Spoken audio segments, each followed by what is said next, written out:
E aí, traders, tudo bem com vocês? O show aqui na área para trazer as melhores apostas dessa sexta-feira, dia 31 do 1. Praticamente não, o último dia do ano, ó, tá louco? Do mês de janeiro. E a gente vai trabalhar junto, uma sexta-feira aí que vai ter poucos jogos de favoritos, muitos jogos parelhos, mas alguns jogos interessantes, então vou trazer aqui para a gente estar explorando junto, para a gente estar encontrando aqui o valor, já que a gente teve uma quarta-feira de muito jogo da Champions, uma quinta-feira de muito jogo da Europa League e vamos ter um sábado e um domingo recheado de jogos. Então vamos juntos trabalhar aqui e tentar extrair o melhor desses jogos. Para começar, 12h15 da manhã, vamos ter o jogo entre Al Hilal e o Okhod, lá na Arábia Saudita. Cara, o Al Hilal que vem aqui na liderança do campeonato com 43 pontos, 17 partidas, empatado com o Al Ittihad. Dentro de casa, sendo um time que está 100% de aproveitamento, 30 gols feitos, só tomou 7. 8 vitórias, 8 jogos, 8 vitórias, ganhou todas, somente em um jogo saiu perdendo. E isso é uma coisa que eu estou gostando desse novo Al Hilal. Mesmo Al Hilal antigo, que fez aquela 40 e poucas partidas seguidas, era um time que ainda tomava muitos gols e saía virando. E esse novo Al Hilal começa fazendo muito mais. É um time bem mais agressivo, se ajustou bem mais na defesa. E do outro lado vai pegar um adversário que não tem um histórico tão ruim assim, para uma zebra, né? Mas também não é tão bom. Nos últimos 8 jogos aqui fora de casa, marcou 3 vezes primeiro e tomou 5. Então, tá tomando mais do que marcando. É um time que tem certa dificuldade. E isso pegando adversários que não pode se dizer tão fortes. Aqui, se for dizer os mais fortes, talvez o Al-Ahly, o Ettifaq aqui e o próprio Al-Nassr.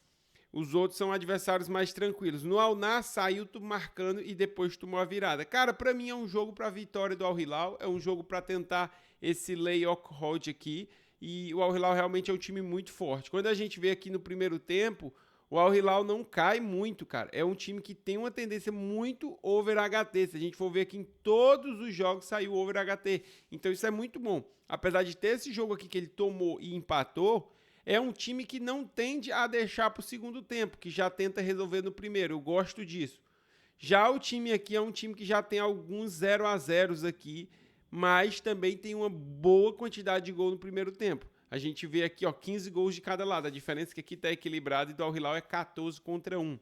Então, um time que realmente faz muito no primeiro tempo e toma muito pouco. Quando a gente fala aqui no quesito de bola parada, cara, o Al Hilal é um time muito forte, realmente tem essa vantagem em cima dos adversários. Qual é o único ponto que eu deixaria aqui, quando a gente olha aqui nas escalações? Esse homem aqui é um baita cabeceador. E nos últimos jogos não tem jogado. Não me lembro agora se foi lesão ou que foi.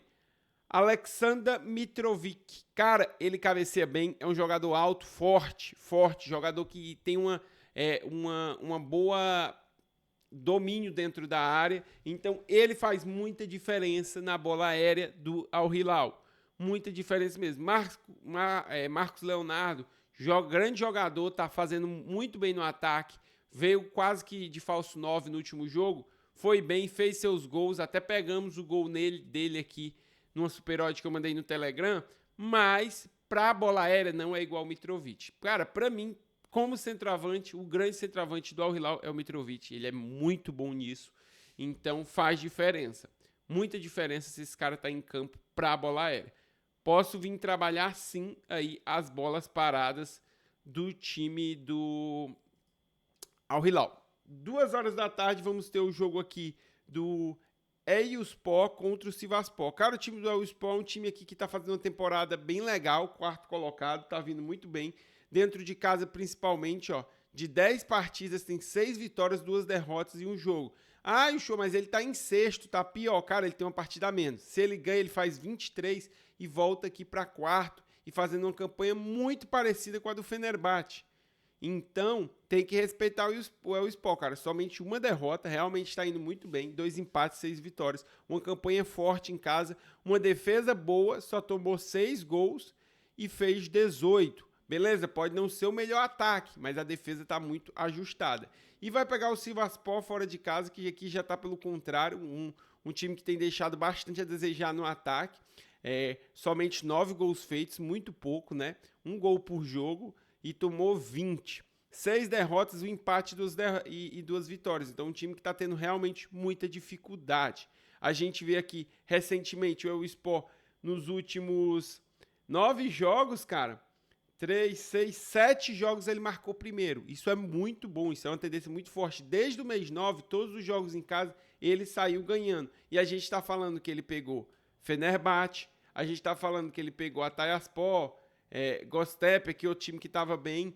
Então, a gente está falando de bons adversários. Aqui não tem o Galatasaray, mas bons adversários que ele pegou em casa e conseguiu sair na frente. Isso é muito bom, mostra ser um time que tem uma certa dominância ali. Quando a gente olha aqui já para o outro lado, a gente vai ver que fora de casa, o Sivasspor não marcou primeiro nenhuma vez. Os jogos que ele conseguiu vencer foi aqui contra o Adana e contra o Kayserispor e ele virou o jogo. Então, de 9 partidas, 8 ele tomou primeiro e somente uma saiu no 0-0. Então, um time que realmente vem muito mal no jogo geral. Quando a gente olha para o primeiro tempo, o Sivasspor continua muito ruim. Só tem uma diferença, teve um jogo a mais aqui que ele não tomou, que ficou 0-0 no primeiro tempo, e aí o time marcou somente no segundo, mas de todo jeito 9 de 7 é muito ruim, é um time que realmente está com muita dificuldade, que fora de casa tem sido terrível, e que se não melhora essa race, cara, tem chance até de ser rebaixado, tá na briga do rebaixamento.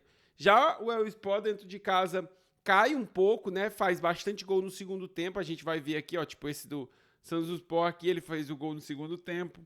Então, mas de todo jeito ainda mantém uma média alta. Se a gente olhar aqui nos últimos 9 jogos, em vez de ser 7, ele tem 6 gols aqui no primeiro tempo, fazendo primeiro, ganhando. Então, mantém-se um time muito forte no primeiro tempo, mantém-se um time interessante. Então, para mim, um jogo para lei Sivasspor. Continuando aqui, vamos ter Dunker contra o Martingale. O grande problema desse jogo é League 2, é delay, tá vindo com delay, mas um jogo interessante, cara. O time do Dunker é um time que vem muito bem, a gente vai ver aqui que de 10 partidas ganhou 8, só perdeu 2, perdeu uma pro Lorient no último jogo e perdeu uma na Annecy no começo da temporada. É um time um pouco mais equilibrado na questão de marcar e fazer, marcou 6 e sofreu em 4 de 10, mas vai pegar um adversário que, sofreu em 6 e só marcou em 3, um adversário que tende a ser bem mais fraco, um adversário que não vem bem fora de casa. A gente vê aqui o Dunker, terceiro melhor mandante, e vê aqui o Martingale, 10º melhor visitante. Não é um visitante tão bom, um time que também está muito mal em casa, pior time aqui da liga, mas é um time que tem dado uma certa dificuldade. De vez em quando dá uma dificuldade aqui para uns. Ganhou do Annecy, ganhou do Paris, aqui me surpreendeu, o time do Paris vinha muito bem, e ele conseguiu essa vitória. Acho que é um jogo que dá para a gente cuidar para esse lei, principalmente porque no primeiro tempo aqui os números do Dunker continuam muito bons, mas a gente tem que ter bastante cuidado. Primeiro, precisamos ter o padrão, e segundo, era bom um stream boa se a gente conseguisse para ter um bom delay aqui. Próximo jogo que eu trago é um jogo na Polônia, o campeonato polonês volta nessa sexta-feira e vamos voltar aqui com o time do Lech. Cara, que se eu não me engano, eu tenho que ver aqui se ele terminou em primeiro. Isso, terminou a rodada em primeiro, eu não lembrava. Cara, e tá aqui, num campeonato extremamente apertado, porque a gente tem o Jagiellonia com 35, só é 3 pontos de diferença. Temos o Rakon com 36, 2 pontos de diferença. E mais aqui por fora temos o Legio Cracóvia com 6 pontos. Mas a gente tem 18 rodadas ainda de campeonato. Não, temos mais 17 rodadas ainda. Que 17, cara? São 17. A gente tem mais 16 rodadas ainda de campeonato. Então, tem muita água para rolar aqui nesse campeonato aqui até terminar essa primeira fase. Então, cara, o time do Lech é um time que dentro de casa foi muito dominante. É onde conseguiu se destacar aqui no campeonato. A gente vê que ele tem 38 pontos, 24 foram dentro de casa e 14 fora. Então, 10 pontos a mais dentro de casa. Uma campanha muito forte. Foi muito bom. E vai pegar aqui o time do Lodz, que fora de casa já não se destacou tanto. Tem uma média de 1 ponto por jogo, 3 empates, 2 vitórias e 4 derrotas.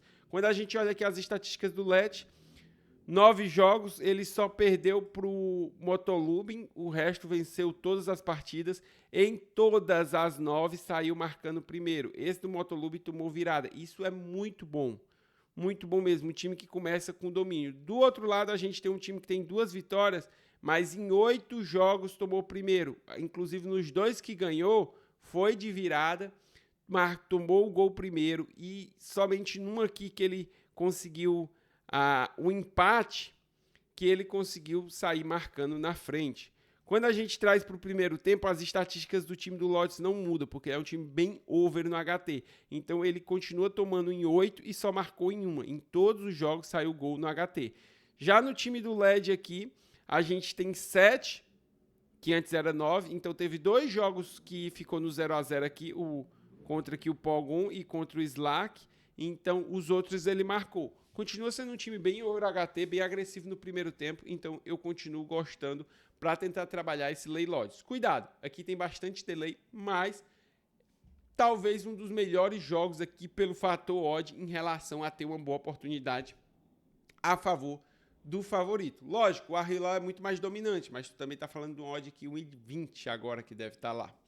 Para fechar o dia, eu vou trazer o jogo do Montpellier contra o time do Lens. Cara, o time do Montpellier não vive um bom momento, principalmente dentro de casa. Olha essa race, cara, que race feia. A gente tem 10 partidas, o Montpellier tem 1 vitória, 2 empates e 7 derrotas. Do outro lado, o time do Lille tá bem mais Lens tá bem mais equilibrado. Beleza? Fora de casa, 5 vitórias, 2 empates, 2 derrotas. Marcou o primeiro em 5, sofreu em 3. O time do Montpellier não é um time que tem buscado resultados, só marcou primeiro em 1. E foi justamente no jogo que ganhou contra o Brest. Então é um time que quando marcou até conseguiu segurar o resultado. Mas é um time que não tem uma tendência boa a ir buscar. Isso a gente já está falando de primeiro tempo. O que mostra também que o Montpellier é um time bem over. Acaba fazendo muito gol no primeiro tempo, sai muito gol. Uma média de 10 partidas, 14 gols sofridos. E 19 gols ao total nas 19. Já o time do Lens é um time um pouco mais under e um pouco mais equilibrado. Fez 8, tomou 5, 13 no total. Cara, eu acho que o time do Lens pode dar até um certo padrão aqui contra o Montpellier. Aqui a gente tem que tomar cuidado igual na Liga 2, pela questão do delay. Entendeu? Mas eu acho que o time do LAN é um pouco melhor. O grande problema é que o time do LAN não tá dando aquele domínio tão forte. E o time do Montpellier, apesar de tudo isso, cadê aqui nos extras? Tá aqui, ó. Apesar de tudo isso, tu vai ver, pô, o Montpellier é ruim, beleza. Média de chutes a favor, 12 finalizações. Média de chutes a favor do Lens, 13,56. Então, o que é que isso quer dizer? Quer dizer que o Montpellier, apesar de ser muito ruim de gol, ele é um time que tem uma média de posse de bola, 47%, não é uma média tão baixa para uma zebra, e tem uma média de chutes feitos muito grandes. E o time do Lens tem uma média de chutes sofridos grandes. Isso significa o quê? Que ele chuta bastante, mas acaba não conseguindo fazer o gol. Tu vai ver a média de chutes a favor no gol do Montpellier é maior do que a do LAN.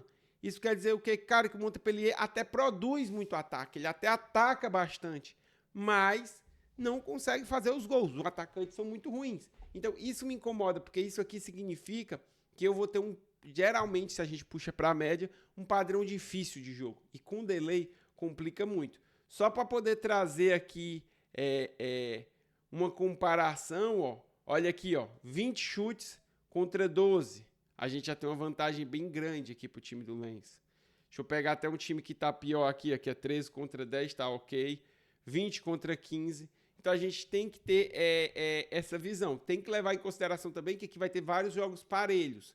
Então é como mais o Montpellier, igual eu mostrei, vem numa race muito ruim ali e mesmo assim tem ido mal. Quando a gente olha aqui no primeiro tempo, no jogo inteiro, o Montpellier conseguiu até umas viradas no segundo tempo aqui, que melhora um pouco a sua race. Mas, analisando o primeiro tempo, é um time que tem sofrido bastante e não tem conseguido reagir tanto no primeiro tempo. Pessoal, essa foi a análise desses jogos da sexta-feira. Espero que vocês tenham gostado. Já deixe seu like aqui, não esquece de comentar. Tamo junto, até a próxima.